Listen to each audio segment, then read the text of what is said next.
नमस्कार, स्वागत है आप सभी का तुलसी तीर्थ के इस चैनल पर। आइए कार्तिक मास के 12वें अध्याय का पठन करते हैं।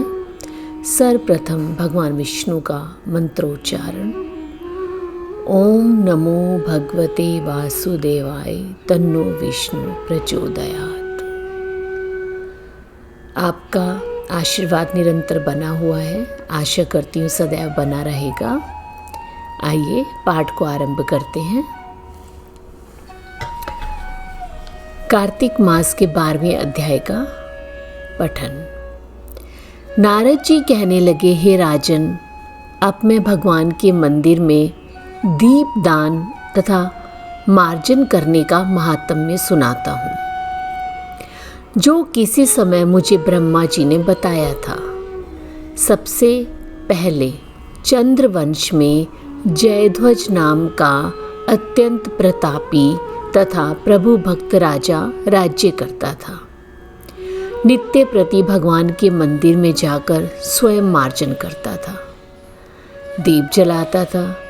एक दिन वितिहोत्र नामक राजपुरोहित स्वयं राजा को यह क्रिया करते हुए देखकर विस्मय से पूछने लगा, हे राजन, भगवान को प्रसन्न करने के लिए और भी अनेक भक्ति युक्त कार्य हैं, परंतु मंदिर में मार्जन तथा दीप जलाने में आपकी इतनी अधिक श्रद्धा क्यों है?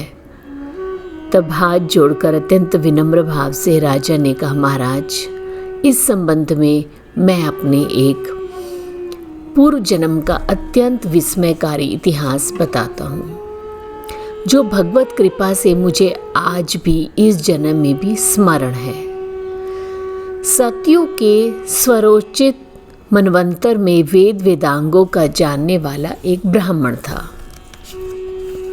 अत्यंत विद्वान होने पर सभी बुरे कार्यों में लिप्त रहता था। इन्हीं बुरे कार्यों के कारण उसके बंधु बांधवों ने उसका परित्याग कर दिया।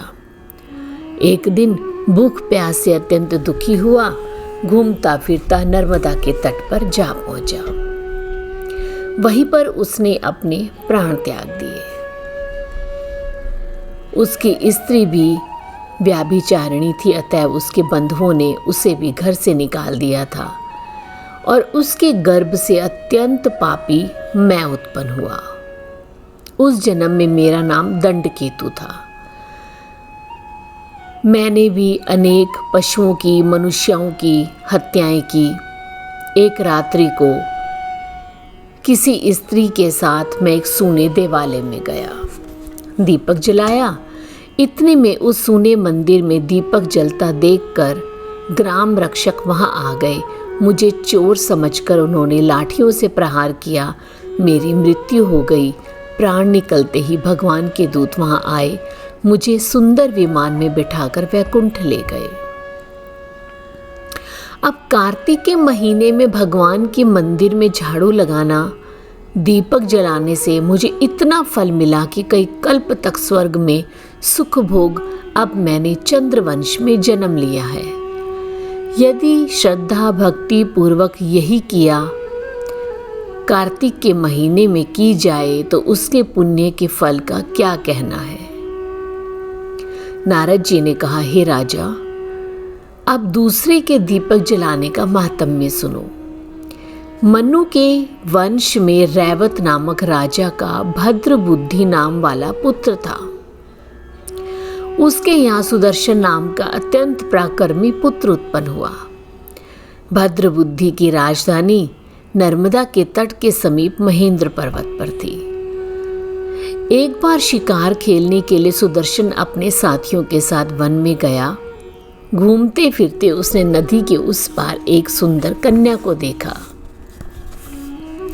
साथियों को वहीं छोड़ घोड़े पर सवार हो तत्काल नदी के उस पार जा पहुंचा और वो उसी रूपवती कन्या को देखकर सुदर्शन उस पर मोहित हो गया। कन्या भी शोभा से युक्त उस बलशाली वीर पुरुष को देखकर लज्जा को प्राप्त हुई। सुदर्शन ने के पूछने पर उस कन्या ने बताया कि वह गौड़ राजा की पुत्री है, उसका नाम मदनालसा है। अपनी सखियों के साथ क्रीड़ा करने के लिए इसी स्थान पर आई है। इसके पश्चात दोनों ने स्वेच्छापूर्वक गंधर्व रीति से वहीं विवाह किया और नर्मदा के तट पर विहार करने लगे। फिर अपने घर आकर आनंदपूर्वक रहने लगे। कुछ समय पश्चात राजा भद्रबुद्धि अपने पुत्र सुदर्शन को राज्य सौंपकर स्वयं वन में चला गया। सुदर्शन बड़ी कुशलतापूर्वक राजपाट चलाने लगा। रानी मदनालसा सदा अपने पति को विष्णु भगवान की पूजा करने का उपदेश दिया करती थी।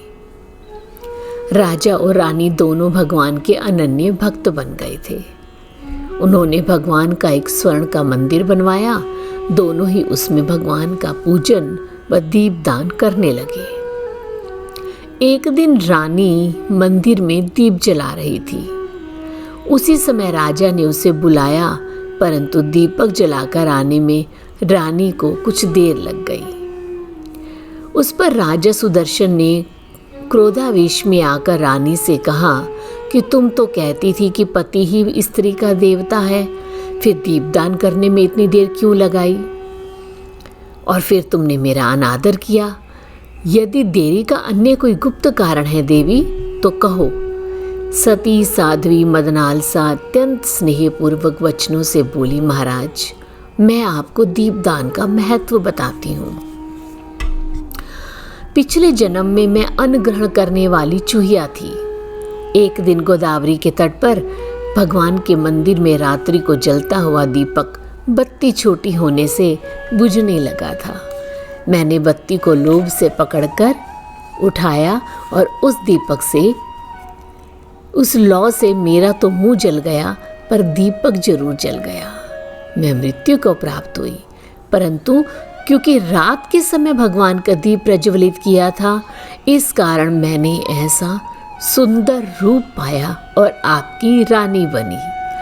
यदि कोई श्रद्धापूर्वक भगवान के मंदिर में दीपदान करता है, उसके फल का क्या कहना है। अपनी रानी के मुख से ऐसे वचन सुनकर राजा सुदर्शन ने आजीवन कार्तिक मास का व्रत करके भगवान के मंदिर में दीपदान किया और अंत में वैकुंठ को प्राप्त हुआ। इति श्री 12वां अध्याय समाप्त। कार्तिक मास में दीपदान की बहुत महत्ता है। दीप चाहे स्वर्ण का हो, चांदी का हो, तांबे का हो, मिट्टी का हो, भगवान इसमें सिर्फ भाव को ही देखते हैं। दीपक किसी भी धातु से बना हो वो महत्व नहीं रखता। महत्व रखता है आपने दीप को किस भाव से जलाया है। कार्तिक मास में तुलसी जी का जल सिंचन, तुलसी जी का स्पर्श और दीपदान सबसे अधिक महत्व है। जैसे कि सत्यभामा की कथा में भी हमने पढ़ा था कि सत्यभामा ने अपने पूर्व जन्म में तुलसी के वृक्ष का सिंचन किया, पालन किया, तो उसके आंगन में कल्प वृक्ष लगा। तुलसी के पौधे में अगर हम नित्य प्रति जल अर्पित करते हैं, दीप दान करते हैं, उससे हमारे समस्त पापों का नाश हो जाता है। दीपक भगवान की मूर्ति के आगे जलाएं, तुलसी के समीप जलाएं, ब्राह्मण के घर जलाएं, वन में जलाएं, वृक्ष के नीचे जलाएं, गौशाला में जलाएं, घृत का जलाएं या तेल का जलाएं। आकाश दीपदान अवश्य करें। कल हम पाठ करेंगे कार्तिक मास के 13वें अध्याय की। तब तक के लिए आपसे इजाज़त। नमस्कार। तुलसी तीर्थ में कल मिलते हैं 13वें अध्याय के साथ। नमस्कार।